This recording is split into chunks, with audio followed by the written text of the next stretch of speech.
제물로 드리라. 다시 한번 시작. 몸을 제물로 드리라. 아멘. 사도 바울은 로마서 1장부터 11장까지 우리가 내용을 보면은 구원에 대한 이야기를 합니다. 구원은 무엇인가? 그 구원에 대해서 다루고 있고요. 특히 우리는 구원, 하나님의 은혜로 되어졌고 우리가 믿음으로 받는 것이 바로 구원이다라는 것을 우리는 합니다. 그래서 우리는 이 로마서 1장부터 11장 보면은 이 구원에 대한 것을 너무나 감격하는 마음을 가지고 바울은 찬양과 감사함으로 11장을 마무리하는 것을 보게 됩니다. 그리고 구원은 이론이 아니라 삶에 나타나는 능력이다. 이것을 이야기합니다. 그러면 구원받은 자는 어떻게 삶을 살아야 되는가? 거기서 다루는 것이 바로 12장에서 16장까지 내용이 구원받은 사람의 삶입니다. 여러분은 예수의 이름으로 구원받았습니다. 아멘. 하나님의 은혜로 구원을 받았습니다. 우리는 받으면 이제 천국에 가죠. 그런데 이 땅에서 우리는 바로 천국에 가지 않고 어떻습니까? 삶을 살아갑니다.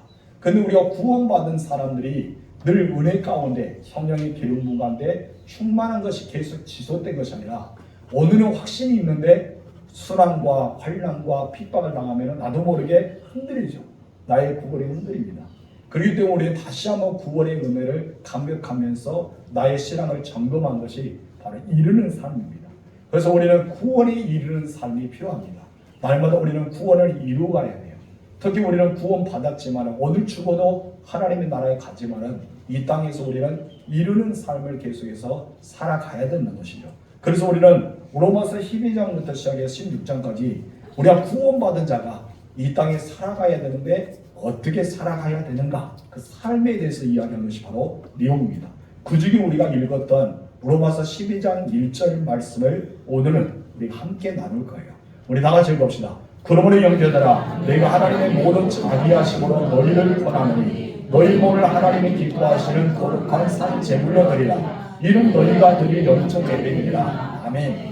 구원에 이르는 삶이 무엇일까요? 여러분 오늘 바울은 첫 번째로 결론의 메시지를 딱 전합니다. 구원에 이르는 삶은 이거야 라고 하면서 전하죠. 그것이 뭐예요? 나의 몸을 하나님이 기뻐하시는 거룩한 산 제물로 드린 거예요. 하나님께 나를 드린 거예요. 그래서 하나님을 사랑하는데 신명기에서 무엇입니까? 마음을 다하고 뜻을 다하고 힘을 다하라. 여러분 그거 신약에서 우리 주님 말씀은 목숨을 다하라 라고 표현합니다. 한마디로 나를 드리는 삶이에요. 구원에 이르는 사람은 나를 드리는 삶입니다. 나의 마음을 드리고 나의 생각을 드리고 나의 육체를 드리고 나의 시간을 드리고 나를 드리는 것이 바로 구원이죠. 그래서 어떻게 되거나 죽어있는 것이 아니라 살아있는 제물이 되어 드려라 라고 말합니다. 이것이 무엇이다? 하나님이 기뻐 받으시는 영적 예배. 우리가 그냥 이곳에 앉아서 11시 예배 드리고 오후 1시 반에 예배 드리고 수요일날 청관시간 예배 드리고 각 구역에서 예배 드리고 가정 예배 드리는 이 예배의 형태가 하나님 받으신 예배가 아니라 나를 드리는 것을 말합니다. 내가 산 제물이 되어 드릴 때만이 하나님 받으신다는 것이죠. 여러분의 삶 속의 예배가 이와 같습니다. 그래서 우리는 본문에서 세 가지 부분을 다룰 수 있는데요. 그 중에 첫 번째 부분이 그러므로 형제들아 내가 너희의 모든 하나님의 모든 자비하심을 너희 권한다. 첫 번째 무엇입니까? 권하는 삶이죠. 두 번째 중요한 핵심입니다. 조금 전에 이야기했던 것처럼 너희 몸을 하나님이 기뻐하시는 무엇을 드려라? 거룩한 산 제물로 드려라 라고 말씀하죠. 그럴 때 세 번째는 결론의 부분으로 이는 너희가 드릴 영적 예배니라. 우리 이것을 함께 나누기를 소원합니다. 그 중에 첫 번째 다 같이 읽읍시다. 시작. 삶으로 드리는 구원입니다. 구원은 무엇이다? 내 삶을 드려요. 우리의 삶 속에 정말 구원의 은혜를 받은 사람은 그 삶이 다릅니다. 여러분 삭개오가 그전은 죄인이었고 세대장이었고 사람들이 미워하는 사람이에요. 사람들이 도둑이라 여겼습니다. 그런데 예수님 만난 뒤에 삭개오는 변화됩니다. 예수님께서 어떠한 말씀도 하지 않았어요. 복음을 전하거나 천국의 진리를 가르친 것이 아니라 그냥 예수님이 함께 머무는 그 자체만으로 그런 변화되어서 자기 것을 이웃에게 나누고 남의 것을 토생한 것을 쓰는 4배를 갚겠습니다. 그럼 삭개오는 남는 것이 무엇이에요? 없어요. 그렇죠? 4배로 절반은 4배로 갖고 절반은 이웃들을 남기는 자는 자기는 아무것도 없지만은 삭개오는 그 자체로 기뻤어요. 왜 기뻤을까요? 주님이 나를 알아주고 주님과 함께 있기 때문에.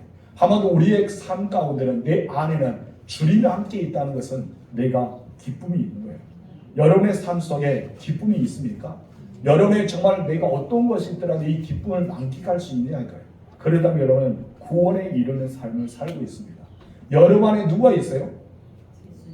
예수님 계시죠. 그것이 바로 천국입니다. 우리 주님이 계시기 때문에 나는 천국된 삶을 사는 거예요. 여러분 천국은 저 하늘도 이 땅의 지하도 아니라 예수는 너희 마음에 있느니라. 우리는 천국 되어가는 삶, 내가 천국 백성의 삶을 살아가기 위해서는 내 안에 누가 있느냐에 달려 다릅니다. 어떤 분은 내 안에 내가 있습니다. 어떤 분은 내 안에 사탄이 있어요. 어떤 분은 내 안에 예수님이 있습니다. 그에 대해서 우리는 삶으로 나타내 보입니다. 내가 있으면 자기를 드러냅니다. 사탄이 있으면 사탄의 도구가 되죠. 예수님이 계셔서 어떻습니까? 예수님이 드러납니다. 그리고 여러분이 가는 곳마다 향기가 나는데 누구의 향기 납니까? 예수의 향기 나와요. 여러분 앉았다 쓰면은 풀도 자라지 않은 썩어오는 것이 아니라 앉았다 자란 것은 무엇이 있습니까? 흔적이 있어요. 어떤 흔적이 있습니까? 예수님의 흔적이 있다는 것이죠. 그래서 우리는 정말 구원 받음으로써 끝난 것이 아니라 우리는 이 땅에서 차라리 그랬으면 좋겠어요. 그렇죠? 어떠면 좋겠어요? 구원 받으면 그냥 천국 가면 얼마나 좋을까? 나 구원 받았으면 하면 쑥 올라가서 천국에 가서 주님과 함께 살면 얼마나 좋아요. 근데 하나님께서는 나를 바로 데려가지 않고 이 땅에서 우리가 하나님께서 계획하신 시간 동안 살아가게 합니다. 이 시간은 어떤 분은 70이 되고 어떤 분은 80이 되고 어떤 분은 100세가 되고 어떤 분 그 이상이 될 수도 있겠죠. 그동안 우리는 살아가면서 끊임없이 우리는 어떻습니까? 이 천국을 빼앗기지 않기 위해서 구원의 확신 가운데 끝까지 우리는 지키며 나아가는 백성이 되어진다는 것이죠. 그래서 우리는 구원 받음으로써 끝난 것이 아니라 구원에 이르는 삶, 구원의 이 삶을 통해서 나타내 보이는 것이 중요하다는 것입니다. 여러분들은 구원받은 자들이 어떻게 살아간다고 생각하십니까? 각자의 다 생각이 있어요. 구원받은 사람은 어떤 사람이 구원받은 사람일까요? 어떻게 살아가야 될까요? 우리는 모두가 나의 관점이 아니라 그냥 내가 생각하는 것은 있어요. 구원받은 사람은 이렇게 살아야 돼. 예수 믿는 사람이 이렇게 살아야 돼. 각자 모두가 자기가 개념이 있고 자기 사상이 있고 자기 생각이 있습니다. 하면 내가 정리한 것이 있다는 거예요. 구원받은 삶. 그런데 이것은 내가 생각하고 이론적으로 가지고 있지만 이것을 누구에게 적용하지 못합니까? 나에게 적용하지 못할 것이 문제가 되는 거예요.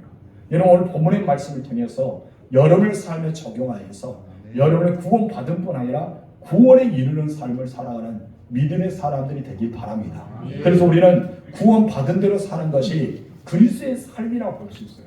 그리고 그리스도의 삶이 구원받은 대로 삶이 나타나는데 그에 대해서 오늘 본문에서 바울은 잘 설명하고 있습니다. 이 질문은 로마서 12장에서 말씀하고 있어요. 그래서 특히 우리가 1절의 말씀 내용을 잘 정리하고 있습니다. 특히 로마서 11장을 쭉 읽어보면 예수님의 산상설교에서 하신 말씀, 바로 8가지 복에 대한 마태복음 5장의 말씀과 좀 비슷합니다. 그래서 5장의 7장의 말씀이 담겨있는 천국의 대헌장이라고 말씀, 항국률이라고 담겨있는 이 말씀이 바로 로마서 12장에 나와 있어요. 그래서 로마서 12장을 잘 읽어보고 또한 마태복음 5장에서 7장의 말씀을 잘 읽어보면 야 흡사하다. 예수님께서 말씀해 산상설교의 내용이 오늘 본문에도 좀 나와 있구나 하는 것을 우리가 느끼게 됩니다. 한마디로 같은 맥락 안에서 쓰여졌기 때문이라고 볼 수 있습니다. 이것은 무엇이냐면 천국을 이해하는 사람, 천국을 내가 올바로 알고 있는 사람은 그리스도인들이 어떻게 살아있는 천국 백성의 삶에 대해서 설명한 것이 바로 마태복음 5장의 7절 말씀이잖아요. 7장의 말씀이잖아요. 그와 같이 사도 바울도 우리 예수 믿는 사람, 구원받은 사람이 어떻게 살아가야 되는가? 그래서 5장에 오늘 본문의 12장의 말씀에 잘 기록하고 있는 것을 보게 됩니다. 그러면 여러분들은 그리스도의 삶이 무엇이라고 생각하십니까? 여러분 다시 말해서 구원받은 자의 삶은 무엇이라는 거예요? 어떤 것일까요? 구원받은 사람은 어떤 삶을 살아야 될까요? 그의 답이 바로 무엇입니까? 너희 몸을 하나님이 기뻐하시는 뭐하라? 거룩한 산제물로 드리라. 나를 드리는 것입니다. 그래서 우리는 그런 말을 잘해요. 나는 이제는 내가 사는 것이 아니라 주님이 내 안에 거하시고 주님을 위해 산다. 나는 살아도 누구를 위해서? 죽어도 누구를 위해서? 살아 죽거나 나는 누구의 것? 잘하십니다. 근데 우리는 내 삶을 드리지 못할 때가 많아요. 여러분 재물은 무엇입니까? 나를 드림입니다. 우리의 드림이에요. 근데 오늘 본문에서는 너희 몸이라는 단어를 나옵니다. 마음이 아니고 너희 믿음도 아니고 너희가 신앙도 아니고 너희 시간도 아니라 무엇을 드려? 내 몸을 드린 것 많아요. 하나님 앞에 구원의 은총을 받고 나의 삶을 살기 위해서는 뭐가 따라가야 돼요? 내 몸이 따라가야 돼요. 여러분, 내 몸이 따라가지 않으면 구원의 이런 삶을 살 수 없습니다. 그래서 우리는 야고보가 이야기했잖아요. 그냥 우리가 믿음이 있노라 하면서 행함이 없고 행함이 있노라 하고 믿음이 없는 것은 죽은 것이다. 우리가 믿음이 있으면 행함이 따라가야 되고 행함 안에 믿음이 나타나야 되기 때문에 우리는 믿음 안에 행함이 있는 것, 행함 안에 믿음이 있는 삶을 살아야 한다. 이거 살아있는 것이라 있어요. 내 몸이 들음으로써 우리는 구원의 완성도를 이용할 수가 있는 것입니다.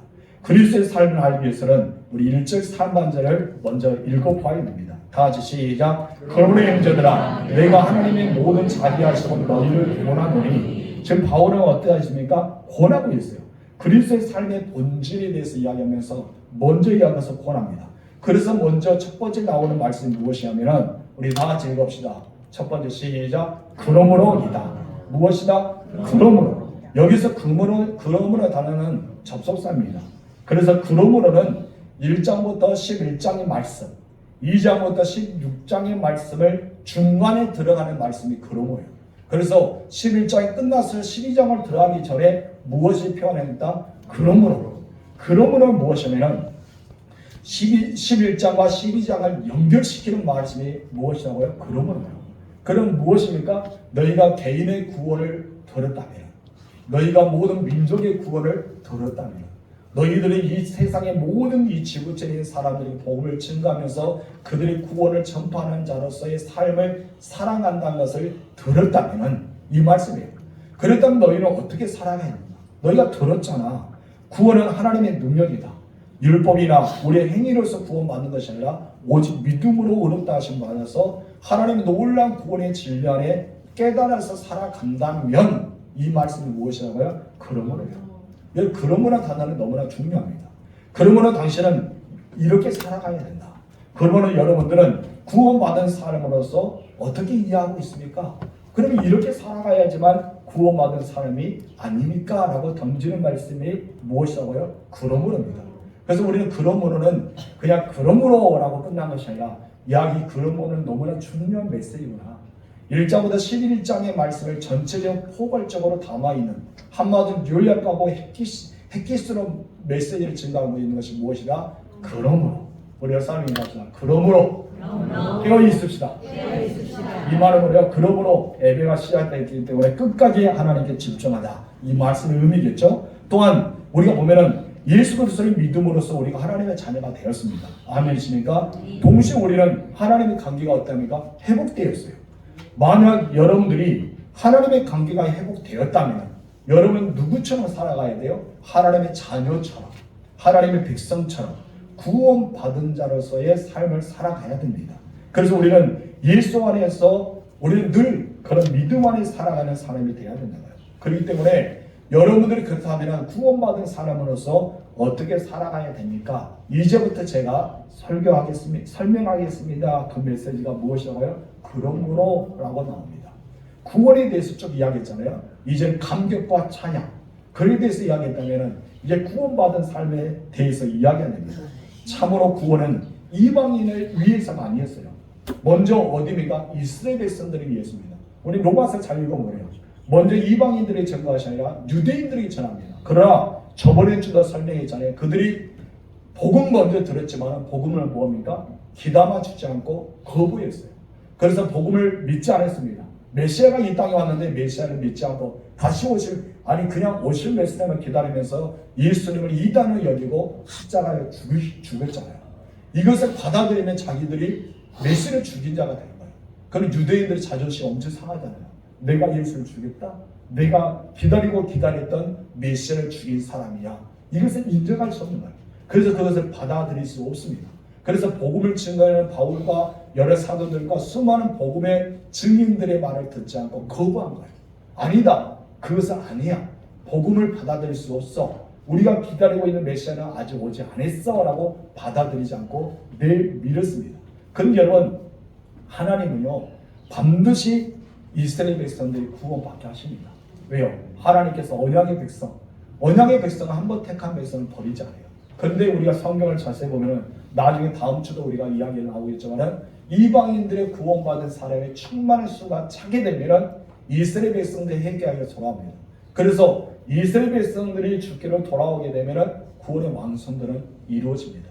여러분, 저는 땅끝에 사도행전 1장 8절의 말씀을 보면은 땅끝이라는 단어가 있어요. 여러분, 바울은 로마 옆에 있는 그곳에 땅끝이라 생각했어요. 땅의 끝으로 여겼습니다. 여러분, 해난 땅끝이 아니라 여러분, 우리의 땅끝은 어딜까요? 저는 정리해 보았어요. 나의 땅끝은 바로 멀리 있는 세상 끝이 아니라 여러분, 지구는 네모입니까? 원입니까? 둥글잖아요. 그리고 여러분이 서 있어서 출발하면은 마지막 도착 지점이 어디입니까? 내가 처음에 출발했던 그곳입니다. 한번 땅끝은 무엇이에요? 나로부터 시작해서 나로부터 끝나는 거예요. 그래서 땅끝은 바로 여기입니다. 내가 먼저 구원에 이르게 되고 내가 마지막 구원받은 삶을 살아야 되고 마지막 내가 구원에 이르는 그 은혜를 경험해야 된다는 것입니다. 그래서 구원이라는 것은 바로 그와 같습니다. 개인적 구원도 있고 민족의 구원도 있지만 하나님께서 이스라엘 백성을 구원하겠다 하면 반드시 마지막 어디다 이스라엘 백성으로 돌아온다는 것이죠. 그래서 땅끝은 바로 예수님 말씀의 땅끝은 멀리 나가는 이방인 접속도 되겠지만 더 가까이 의미는 내가 택하고 내가 사랑하고 내가 아브라함을 통해서 민족을 삼았던 이 백성을 구원의 은혜를 담는 목적이 있습니다. 한마디로 이방인들의 구원받으면 창피함을 느껴라.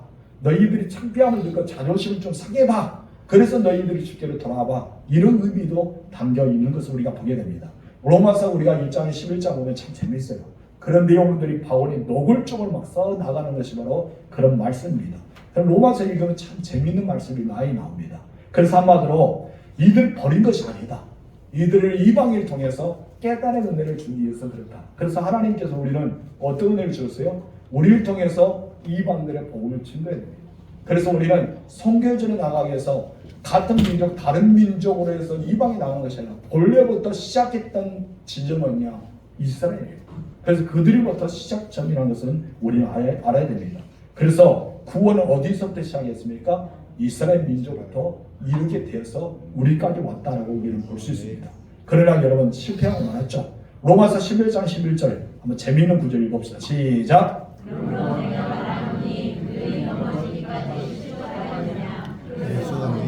그들의 넘어짐으로 구원이 이방인에게 이르러 이스라엘로 시인하고. 조금 이야기했잖아요. 그들은 누구예요? 이스라엘인들이죠. 이스라엘 백성들입니다. 그들이 넘어지가 실족하냐? 그럴 수 없다. 넘어짐으로 구원이 어디에 갔다? 이방인. 복을 받아들이지 않았다는 거예요. 예수의 복을 받아들이지 않기 때문에 이방인이 있다. 그러나 이방인들 구원을 받으면 누가 시기하겠는가? 이스라엘로 시기 나게 함이라는 이야기입니다. 그러나서 충만해서 이방인들의 충만한 구원의 수가 차면은 여러분 이스라엘 백성들이 돌아오게 되죠. 우리 25절을 겹시다. 시작. 형제들아 너희가 스스로 지혜 있다 하면서 이 신비를 너희가 모르기를 내가 원하지 아니하노니 이 신비는 이방인의 충만한 수가 들어오기까지 이스라엘의 너를 무도하게 된 것이다. 우리가 충만한 수, 이방인의 충만한 수가 차게 되면은 어떻습니까? 이제 이스라엘이 돌아옵니다. 그때까지 어떻게 했다? 더러는 우둔하게 된 것이다 라고 말하고 있습니다. 하나님의 계획은요 우리들뿐 아니라 이스라엘을 구하는 것이 목적이었습니다. 여러분 그러므로는 너희가 이 사실을 깨달았다면 조금 전에 제가 이야기했던 이런 사실 구원이 이스라엘에서 시작해서 우리까지 와서 이 하나님의 나라가 충만에 이르기까지의 이 땅끝까지 복음이 이른다는 것을 너희가 알았다면 이 말은 무엇이라고요? 그러므라는 것이죠. 그래서 그러므는 너무나 귀한 말씀 중에 하나입니다. 여러분 구원이 없는 사람은요 구원을 받지 않는 사람은요 구원을 얻지 못한 사람은요 어떻게 살아갈 수 없어요? 구원에 이르는 삶을 살 수 없어요. 구원의 삶을 살 수 없다는 것이죠. 우리는 이 말을 잘 들어야 됩니다. 우리는 이 말을 내 마음속에 잘 기억해야 돼요. 여러분 구원을 받았던 사람, 교회 안에 있는 사람 모두가 구원 받았을까요? 얼마나 좋을까요? 예수님께서 마지막에 심판할 때 교회를 심판한다 했어요. 그래서 양의 무리, 염소의 무리. 양의 무리는 어떻습니까? 나와 함께 내 집에 참여하게 되고 염소의 무리는 쫓아버려요. 근데 이들이 다 주의 이름으로 일을 행하였어요. 주의 이름으로 귀신을 쫓아내고 주의 이름으로 병든 자를 치료하고 주의 이름으로 했어요. 그런데 그들은 예수를 모른다 합니다. 여러분 이곳에 있는 우리 40여 명, 50명이 되는 우리 성도들은 다 구원받아야 돼요. 우리는 서로를 위해서 기도해야 돼요. 우리는 이 모든 우리 성도들이 나고자 되지 않고 정말 구원의 확신 없는 가운데 살아간 것이 아니라 모두가 구원에 이르는 삶을 살기 위해, 모두가 구원받는 사람들 위해 함께 기도해 줘야 됩니다. 여러분, 그런데 어떤 사람, 세상 사람들 이야기 들으면 그래요. 여러분, 교회 다니는 사람이 더 악하더라, 그런 이야기에 가까웁니다. 교회 사람들이 이러더라. 왜 교회 다니면서 그래? 예수 믿는 사람들 왜 그렇게 악하게 살아가? 여러분, 답은 무엇일까요? 예수 믿는 사람들이, 구원받은 사람들이 악하게 살아갈 수 있다고 생각하십니까? 여러분 어떻게 생각해요? 예수 믿는 사람 악하게 살아갈 수 있을까요? 구원받은 사람이 악하게 살아갈 수 있을까요? 그들은 천국 백성인데, 하나님의 자녀인데 악하게 살아갈 수 있을까요? 답은요, 정해졌습니다. 악하게 살아갈 수 없습니다. 왜 악하게 살아갈 수 없을까요? 여러분, 구원 받았기 때문이에요. 그런 이제는 세상과 아니라 하나님의 자녀가 되었기 때문입니다. 그 감격이 누구에 있어요? 다른 사람 몰라도 내가 감격이 있잖아요. 내가 구원받았다는 확신이 있어요. 확신이 있으면 우리는 삭개오처럼 살아가지 못할지라도 우리는 예수 믿는 자는 이렇게 살아야겠다는 머릿속에 생각이 있어요. 그것이 바로 우리 가운데 있는 것입니다. 그래서 우리는 만약에 그 사람이 교회에 다녀도 악하게 살아간다면 저는 정리하고 싶습니다. 그런 사람은 구원을 아직 감격하지 못했다. 예수는 믿는 것이 아니라 믿는 척하고 있다. 저는 그렇게 생각해 보고 싶습니다. 대부분 사람들은 자기 스스로 구원받았다고 생각합니다. 그러나 여러분, 그것은 잘못된 것입니다. 우리가 확신성을 가져야 돼요. 내가 예수 믿어 구원받았다는 확신, 하나님으로부터 오는 그 선물을, 구원의 은혜가 내 안에 담겨 있어야 됩니다. 그래서 우리는 진짜 구원받았다면 우리 말로도 믿음의 말이 나와야 되고 우리 삶 속에도 구원의 삶을 살게 된다는 것입니다. 여러분, 인생은 어디서 왔습니까? 어디로 돌아갑니까? 이 해답을 아는 자만이 인생을 성공적으로 살 수 있다 하지 않습니까? 그리고 이 해답을 찾지 못한 사람은 인생을 허무하게 살아가요. 내가 왜 태어났지? 나는 무엇을 위해 태어났지? 나는 어디로 가고 있지? 이것을 모른다면 그 사람은 무엇을 위해서 살아갈 수 있을까요? 그러나 우리들은 각자 부모님들이 그 아이가 태어났을 때 할아버지나 할머니나 아니면 주변의 이웃들이 이 사람은 이렇게 살기 원해 해서 이름을 담여 주었잖아요. 옛날에는 막 그냥 늦게 나서 말자야 말뚱이야 막 그렇게 이름을 지었지만은 대부분은 자기 이름의 뜻이 있어요. 여러분의 이름의 뜻은 무엇이에요? 부모님들이 지어줄 때는 너 이렇게 살아갔으면 좋겠다, 그 의미에 가면서 그 이름을 담아줬어요. 이번에 제가 어제 대전에 결혼식이 있어서 가는데 어떤 목사님이 자기 딸에 대해서 이야기합니다. 내 딸의 이름이 이건데 정말 이름대로 많은 사람에게 사랑받고 많은 사람이 은혜 받더라. 그냥 스스로 하나님께서 은혜를 내려주더라. 그 말을 듣는 적이 있어요. 사람들이 그 이름대로 살아갑니다. 여러분들의 이름이 너무 중요해요. 그 뜻이 여러분 막 살아고 부모님들이 지어준 것이 아니라 정말 이렇게 살아가기를 원한 마음으로 담겨 있는 이름이기 때문입니다. 맞습니다. 우리가 어디서 와서 어디로 돌아가는가, 이것을 분명히 해답을 찾을 때 우리는 그 해답을 아는 자만이 올바른 인생, 성공한 인생을 살아갈 수 있다는 의미입니다. 이것도 마찬가지라는 것이죠. 이것도 구원에 이른 것도 마찬가지야. 내가 구원을 받은 사람, 내가 구원의 확신에 거한 사람, 나 지금 죽어도 천국에 갈 수 있는 사람이 여긴다면 우리 삶은 어떤 삶을 살아가요? 막 살지 않습니다. 어떻게 살아갑니까? 구원 받은 자의 삶을 살아갑니다. 천국 백성의 삶을 살아간다는 것이죠. 여러분, 그렇기 때문에 그러므로 하는 너희가 이와 같이 구원의 소식을 들었다면, 이스라엘 백성들이 반드시 구원 받은 자의 소리를 들었다면, 이방인들이 충만한 수까지 계속 복음을 증거한다는 것을 들었다면 너희는 어떻게 살아갈래? 이것이 그러므로 것이죠. 여러분이 이제 복음을 들었어요? 그럼 여러분들은 무엇이 들어가야 됩니까? 이제 설교를 들었기 때문에 어떤 단어가 떠올라야 돼요? 그러므로 이 단어가 떠올라야 돼요. 그래서 교회를 나가면서 뭐라고 나갑니까? 그러므로 하고 나가야 되겠죠. 그래서 두 번째 이어진 것이 무엇이냐면, 자, 두 번째 봅시다. 시작. 형제들아 합니다. 형제들아 라고 말합니다. 구원은 다른 사람에게 주어진 것이 아닙니다. 여러분, 세상 사람들에게 주어진 것이 아닙니다. 구원은 누구에게 주어졌어요? 예수 믿는 사람에게 주어졌어요. 주의 이름을 부르는 자에게 주어졌어요. 하나님을 아버지라 부르는 자가 주어졌고, 성령의 기름 부으심으로 충만한 이런 사람, 성령 충만한 받은 사람이 주어졌던 것이 바로 구원의 은혜입니다. 그래서 여기서 형제들한 것은 세상 사람들이 가리킨 것이 아니라 누굽니까? 믿는 사람을 가리켜서 형제들아라고 말씀하고 있어요. 한마디로 이것은 세상 사람에게 주는 말씀이 아니라 구원받은 사람에게 주어질 말씀이 그러므로입니다. 우리 열사님 인사합시다. 구원 받았습니까? 지긋하게 눈 감고 있지 말고 구원은 확실히 경험해야 돼요. 너무나 중요한 말씀하고 있는데 다 압니다. 목사님 그냥 빨리 끝내세요 하고 해서 눈 감고 있으면 어떡합니까? 어떤 분은 지통기술합니다. 목사님 설교 안 들어요. 우리 주님에게 말씀하고 아멘 아멘 하신 분이 있다가 가끔 예수님의 말씀도 아닌데요? 아닌데 하신 분이 있는데 여러분 아멘 하지 말고 저를 똑바로 보세요. 아멘. 오늘 이 시간에 저에게 주신 말씀을 생각하면서 목사님을 째려보면서 똑바로 보시기 바랍니다. 제가 깨워가면서 설교를 하도록 하겠습니다. 여러분 성경에도 사람에게 있어서 세상 사람에게 주는 것이 성경이 아닙니다. 성경이 누구예요? 예수 믿는 사람 우리에게 주신 말씀이라는 거예요. 그리고 구원받은 사람이 주신 말씀이 형제들아 오늘 우리에게 주신 말씀이라는 거예요. 그래서 예수님은 다른 사람이 아니라 예수 믿고 구원받은 우리에게 요구하신 말씀 무엇이에요? 너희는 들어라 그리고 받아라 그래 행동하라 순종하라 이 말씀이 성경에 있습니다. 한마디 이 말씀은 누구에게 주신 거다? 나에게 우리 모두에 주신 말씀이다. 어떤 분은 설교를 잘 들었어요. 설교 은혜를 많이 받았어요. 뒤에 나가면서 무엇을 하냐면 목사님 은혜 많이 받았습니다 하면서 하는 말이 오늘 그 집사님 와야 되는데 결석해갖고 꼭 그 집사님한테 하는 말씀인데 오늘 안 하고 있다고 어떻게 될까요? 그렇게 이야기한 사람이 있는데 그것은 잘못된 거예요. 설교는 누구를 위해서 드린 거예요? 나만 들으면 돼요. 그렇죠? 이 시간은 오늘 몇 사람에게 오늘 결석했는데 그 사람 와야 되는데 그런 생각을 다 잊어버리시고 오늘 여러분이 듣는 설교가 되시기 바랍니다. 그래서 이 그러므로 형제들아 말은 나를 가르치고 있다는 말씀이에요. 그래서 여기서 그러므로 말한 다음에 형제들은 분명히 말씀한 것은 구원의 은혜를 깨달았다면 내가 너희 이 본문의 말씀을 들었던 너희에게 내가 다시 한번 권한다 이 말씀을 하고 있는 것을 보게 됩니다. 여러분 오늘 교회에 왔다가 실망하고 떠나는 많은 사람들이 있습니다. 그렇죠? 기독교가 나빠서 떠났을까요? 아닙니다. 목사님 설교가 싫어서 떠났을까요? 그것도 있겠지만 그것도 아닙니다. 여러분 예수님의 진리가 잘못되어서 그들이 교회에 왔다가 떠나버렸을까요? 아닙니다. 그러니까 왜 교회에 왔다가 그들이 실망하고 떠나버렸을까요? 그것은 바로 교회에 다니고 있는 성도들을 바라보면서 실망했기 때문입니다.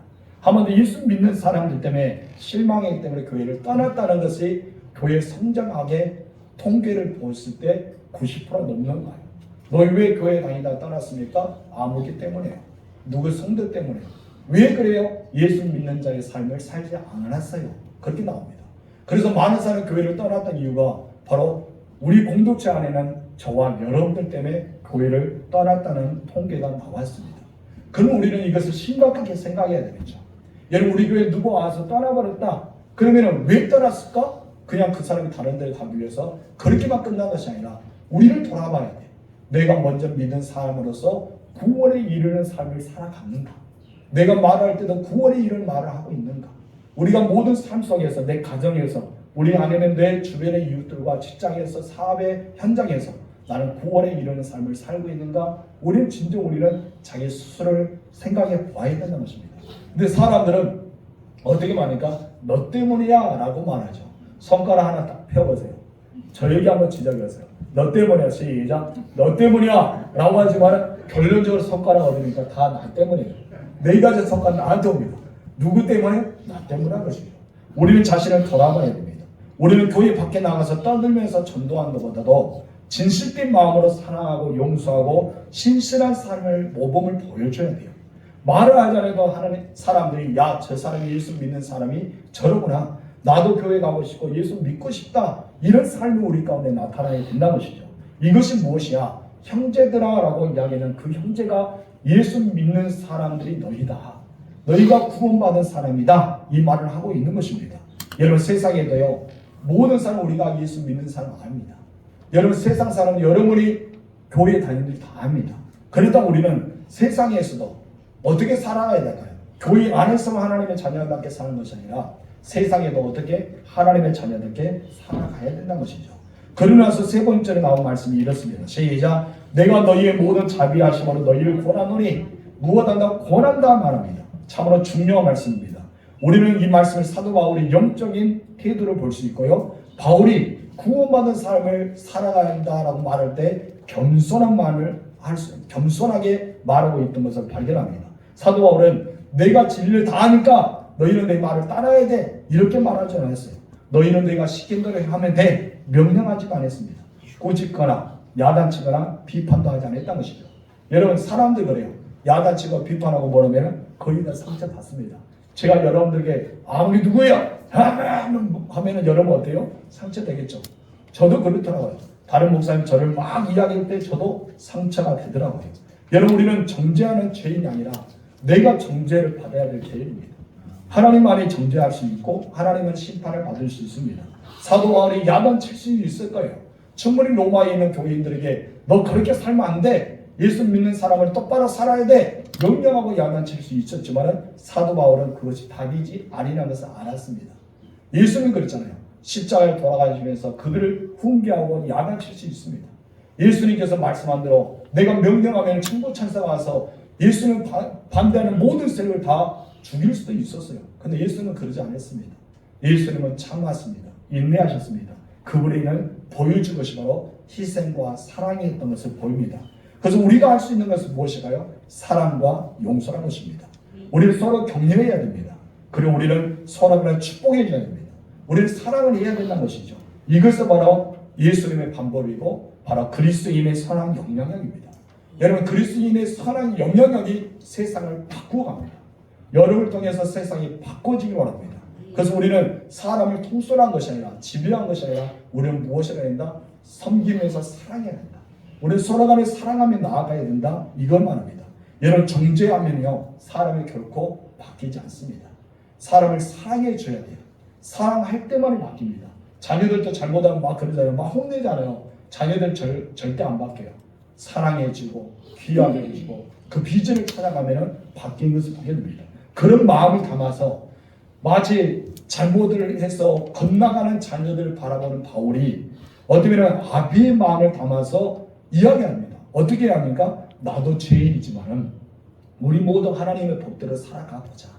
하나님의 뜻대로 살아가 보자 하면서 권면하는 내용이 바로 내가 너에게 구원한다. 이 말씀입니다. 그래서 모든 하나님의 자비하심으로 구원받는 삶을 내가 구원한다. 너희가 함께 구원에 이르도록 우리가 살아보지 않겠니? 하면서 말씀을 다루는 내용이 이와 같습니다. 그래서 우리는 세 가지 말씀을 이야기했어요. 그러므로 구원을 받았던 것을 들었잖아. 형제들아, 우리는 다 구원받은 사람이잖아. 내가 너희에 구원한다. 우리는 연약하다. 그럼 우리가 한번 하나님의 말씀의 방법대로 구원에 이르는 삶을 살아가보지 않겠니? 라는 말씀이 첫 번째 우리가 들었던 말씀입니다. 두 번째, 핵심적인 메시지를 함께 나누겠습니다. 다 같이 읽어보세요. 시작. 재물로서의 그리스도인이다. 여러분들 누구다고요? 재물. 야, 재물이라는 게 선뜻합니다. 나를 죽여야 되잖아요. 재물이면. 야, 재물이라는 게 눈이 갑자기 졸고 있는 눈이 팍 떠졌습니다. 재물이라니까. 여러분 구원받은 삶은 어떤 것이가요?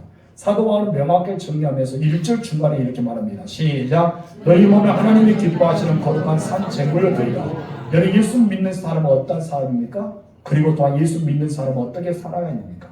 예수 믿는 사람들은 바로 재물입니다. 하나님이 기뻐하시는 거룩한 산 재물로 드리는 삶. 드려야 돼요. 나를 드리는 삶이 바로 우리가 예수 믿는 사람입니다. 그럼 여러분을 통해 누가 나타나야 돼요? 내가 나타나지 않죠. 여러분 우리가 제사를 보면 구약의 제사를 보면은 재물이 쓰임 받는데 재물이 자기를 드려야 되잖아요. 송아지도 양도 여러분 염소도 비둘기도 이 재물의 의미는 없어요. 이 재물은 자기를 드러내지 않습니다. 그럼 재물은 누구를 드러내요? 재물을 드리는 사람을 드러냅니다. 왜요? 내가 죽음으로써 누가 드러납니까? 그 재물을 드렸던 사람의 죄가 생명을 받아요. 그러다 이 재물은 없어지는 거예요. 누가 나타나는 거예요? 그 주인이 나타나는 거예요. 이것처럼 내가 재물이 돼서 없어지면 누가 드러납니까? 예수님이 드러나는 거예요. 하나님이 나를 통해 드러나는 것입니다. 그래서 우리는 이 제사법을 가지고 그리스도의 삶을 설명하는 바울의 모습을 우리는 살펴볼 수 있습니다. 제사에서 가장 중요한 것은 무엇일까요? 재물이죠. 재물이 어떤 재물입니까? 흠이 없어야 된다. 깨끗해야 된다. 티가 없어야 된다. 가장 좋은 것이 되야 된다.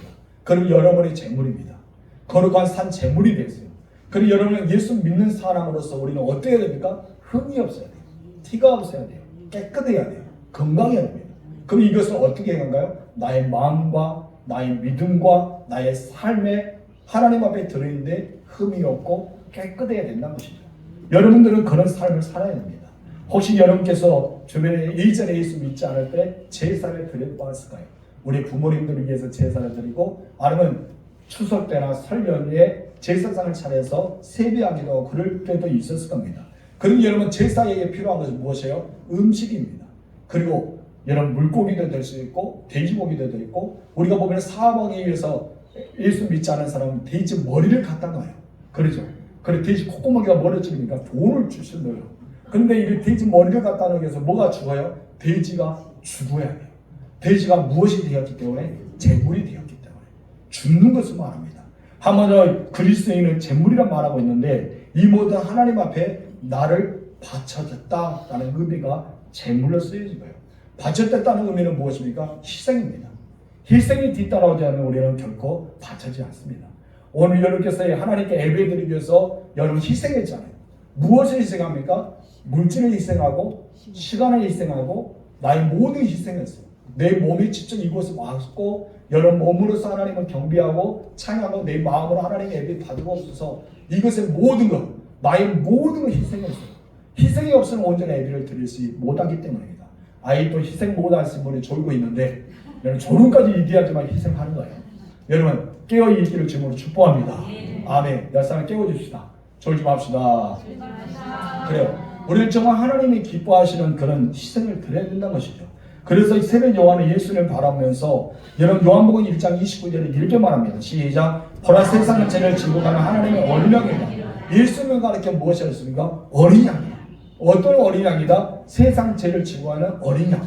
바로 제물이 되었다는 것을 말합니다. 예수님은 온 인류를 위해 제물로 이 땅에 오셨습니다.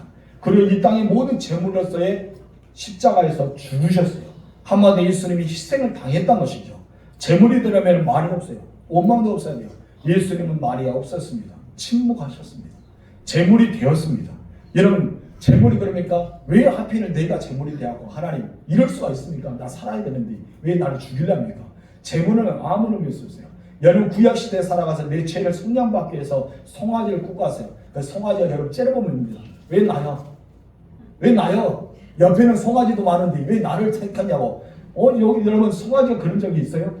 구약에서 송아지 그냥 묵묵하게 끌려가요. 자기가 제물로 당한지도 모르게 끌려가요. 그러다 어느 날 갑자기 어떤 애가 제사장에 목이 푹 칼로 쑤셔서 창자를 긁어내고 막 다 끌어내죠. 어느 순간에 자기가 죽어요. 이것이 제물이라는 것이죠. 여러분 그들은 말도 없었어요. 원망도 없었어요. 왜 하필 나예요? 내가 왜 제물이 되야 되니까 그 말도 하지 않았다는 것이죠. 여러분 제물이요. 자기 죄 때문에 죽는 것이 제물 아닙니다. 제물은 자기 죄 때문에 죽는 것이 아니었어요. 그 제물은 누구 때문에 희생합니까? 다른 사람 때문에. 구약의 제사 보면은 자기가 죽어야지만 나의 주인이 죄에서 속량받았기 때문에 예수님이 죽어야지만 내가 제사를 받았기 때문에 제물이 죽어가는 거예요. 여러분들이 죽어야지만 이 세상이 변합니다. 여러분은 죽어야지만 세상이 달라집니다. 여러분이 무엇이 되었어요? 여러분 제물이 되었잖아요. 내가 산 제물이 되었다고 본문에서 말씀합니다. 그렇다면 예수 믿는 사람들이 희생을 해야 돼요. 여러분 내가 잘못해서가 아니라 다른 사람들 바라보면서 그들의 구원에 이르는 은혜를 경험하기 위해서 내가 희생하고 내가 제물이 되어야 된다는 거예요. 그것이 바로 그리스도의 일을 말하고 있습니다. 여러분 예수 믿어서 건강해지는 거 엄청 복이죠. 부자가 되는 거 복입니다. 하나님 많은 복을 받는 거 복입니다. 저는 여러분들 그렇게 되기를 주 이름으로 축복합니다. 여러분 부자 되세요. 건강해지세요. 모든 삶이 잘 되세요. 그런 축복이 있기를 바랍니다. 당연합니다. 그렇게 돼야 돼요. 그런 여러분 그리스도의 참된 모습은 진짜 중요한 것은 내가 희생하여 제물이 되는 거예요. 오늘 본문이 그러잖아요. 하나님이 기뻐하시는 거룩한 산 제물로 드리라. 하나님이 기뻐하시는 건 무엇이에요? 내가 부자 된 것도 건강해진 것도 그보다 더 기뻐한 것이 무엇이냐면 내가 살아있는 제물이 돼야 돼요. 제물은 죽어서는 제물이 아닙니다. 살아있을 때만이 제물이 가능한 것입니다. 여러분 구원받은 자는 억울한 일을 당할 수 있습니다. 손해를 보는 것도 당연합니다. 왜? 내가 제물이기 때문에. 그래 여러분이 알아야 될 것은 왜 하나님 나에게 그럽니까? 라고 따지는 것이 아니라 우리는 제물이 되었다는 사실을 기억하십시오. 여러분 이사야 선지자가 예수님에 대해서 이렇게 말했습니다. 이사야 53장 7절 시작. 그가 번영을 당하여 괴로움을 때에는 그의 입을 열지 아니하였으며 마치 도수장애로 끌려가는 어린 양과 턱 깎는 자 앞에서 잠자는 양같이 그의 입을 열지 않을 거다. 예수님께서 침묵하셨어요. 왜요? 제물이 되셨기 때문에. 흠없는 어린 양이 되셔서 제물로서 쓰임받기 때문에. 그래서 5절에도 이렇게 말합니다. 시작. 그가 찔림은 우리의 허물 때문이요 그가 상함은 우리의 죄악 때문이라. 그가 징계를 받음으로 우리는 화평을 누리고 그가 채찍에 맞음으로 우리는 마음을 누렸다. 왜 그랬다고요? 제물이 되셨기 때문에. 그는 누굽니까? 바로 예수입니다. 근데 여기서 그는 단어를 그리스도인 우리로 바꾸어서 이렇게 읽어보았으면 좋겠어요. 구원받은 삶을 이렇게 정의하고 싶습니다. 넘겨주시기 바랍니다. 다 같이 시작. 모든 그리스도의 죄정은 세상 사람들의 허물 때문이고 그리스도의 상함은 세상 사람들의 죄악 때문이고 그리스도의 징계를 받음으로 세상 사람의 평화를 누리고 그리스도의 채찍에 맞음으로 세상 사람들은 우리들이 누구라고요? 재물이랍니다. 이런 삶이 살아갈 때 구원에 이르는 삶이 나옵니다. 예수님께서 이렇게 말씀하셨잖아요. 우리 마태복음 16장 24절 시작. 누구든지 나를 따라오려거든 자기를 부인하고 자기 십자가를 지고 나를 십자가를 지란다. 십자가를 지란 것은 무엇이 되란 거예요? 재물이 되란 거다. 네가 희생의 양이 되라. 어린 양이 되라. 네가 너희 십자가를 지고 재물이 되어서 나를 따르라. 한마디로 무엇이요? 그가 질림을 그리고 그가 상함을 그가 징계 받음으로 그가 채찍을 맞는 무엇이 되라? 바로 재물이 되란 것입니다. 바로 이 사람이 저와 여러분들입니다. 여러분 이것이 성경의 원리예요. 이렇게 될 때만에 우리는 세상에 무엇이 될 수 있어요? 빛이 되고 세상의 소금이 될 수 있는 것입니다. 저는 여러분이 예수를 믿음과 동시에 여러분이 드리는 삶이 되었으면 좋겠어요. 나의 마음을 드리고 나의 육체를 드리고 나의 시간을 드리고 나의 모든 걸 드리세요. 그래서 하나님을 사랑하되 힘과 목숨과 뜻과 정성을 다해서 주님을 사랑하는 드리는 삶을 살았으면 좋겠습니다. 신앙생활을 드리는 것입니다. 여러분 정말 드렸으면 좋겠어요. 그리고 여러분의 살아있는 제물로서 하나님 앞에 드리는 삶을 사시기 바랍니다. 1절 중반 읽겠습니다. 너희 몸을 하나님이 기뻐하시는 거룩한 산 제물로 드리라. 이것이 무엇이다? 예배이다. 이것이 바로 신앙이다. 여러분 베드로는 예수님께서 베드로가 졸고 있을 때 마태복음 24장 41절에서 이렇게 말했어요. 무엇을 읽었습니까? 너희 마음에는 원이로되 육신이 약하다. 마음은 원이로되 육신이 약하다. 육신이 약하다는 건 뭐예요? 내 마음은 정말 벌써부터 선교사 나갔어요. 내 마음은 뜨거워요. 이미 선교사 나갔습니다. 마음에 전도를 100번이나 더 나갔어요.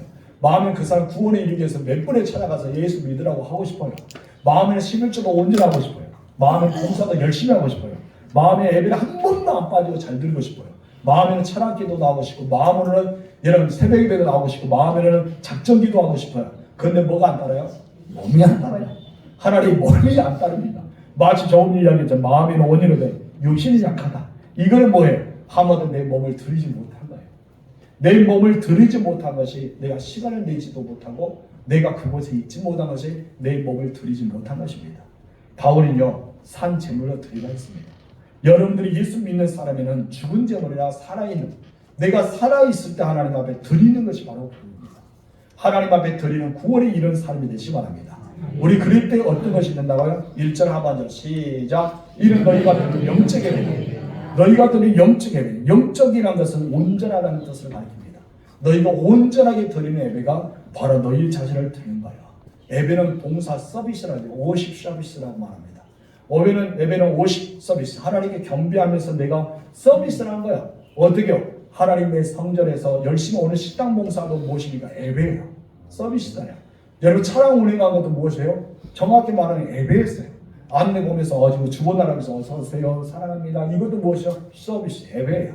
여러분이 안내 볼 때도 식당에 봉사한 것도 주차해서 안내한 것도 차량 운행한 것도 모든 걸 무엇이에요? 예배였다는 것이죠. 그런데 이것이 어떻게 드리라?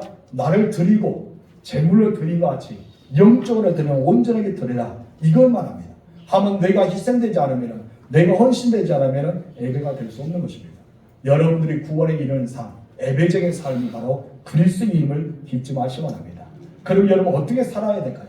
우리 1장부터 11장의 모든 말씀이 이제는 다 이해가 됐다면 12장에서 16장의 말씀 보면 이제 그러므로 형제를 너희에게 권한다. 바로 너희는 영적 예배자가 되기 위해서 살아가야 합니다. 그러면 우리는 구원받은 자의 삶을 살아가야 되지 않을까요? 여러분을 바라보는 사람이 예수를 바라볼 수 있도록 여러분을 말함과 동시에 주의 말씀을 듣는 자가 될 수 있도록 우리는 그런 삶이 여러분 삶에 나타날 줄 믿습니다. 여러분 구원 받았다고만 끝나지 마시고 구원에 이르는 삶을 사시라 합니다. 마음으로는 믿었다고 끝나지 말고 입술로 신인하는 삶을 사시라 합니다. 주님만 교회에서 찾지 말고 밖에서도 예수 믿는 자의 삶을 보여주셔서 내가 말하지 않아도 주변의 사람이 예수 믿고 싶은 마음이 생기는 그런 삶이 되시기 바랍니다. 여러분의 숙제를 드리겠습니다.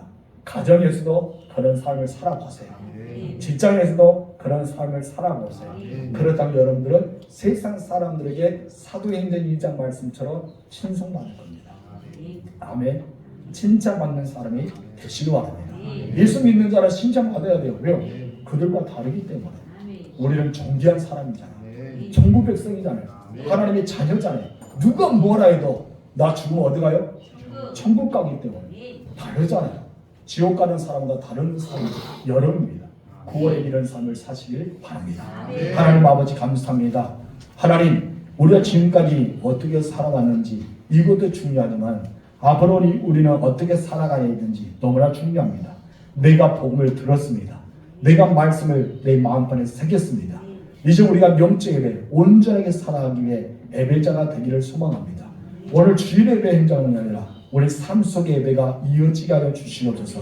그래서 나는 제물이 되어서 하나님 앞에 드리는 구원에 이른 삶을 살아가게 하여 주시고 내가 가는 곳마다 예수의 향기가 나타나고 내가 머무는 곳마다 예수의 흔적이 나타나고 내가 서로 주고받고 이야기할 때마다 예수의 편지가 그들에게 알려주는 복음의 능력자가 되게 허락하옵소서. 그래 내가 세상의 소금이 되고 내가 세상의 빛이 되어서 나로 하여금 주변에 많은 사람이 죽기를 바라고 내가 가는 곳마다 칭송받고 칭찬 듣는 주님의 그리스도인들이 되게 허락하옵소서.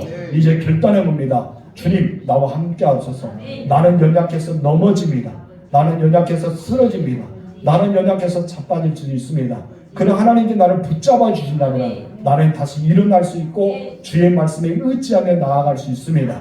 하나님 아버지 나를 도우시고 나를 통해 역사하시고 주님 안에 거하고 예수 믿는 자의 삶을 살아가는 우리 모두가 되어서 로마서 12장부터 16장의 말씀이 나의 삶의 결과가 되어지게 하옵소서. 예수님의 이름으로 기도합니다. 아멘. 우리 찬송가 630장 부르시고 복원하겠습니다. 부름과 동시에 헌금을 연결 가져오시기 바랍니다.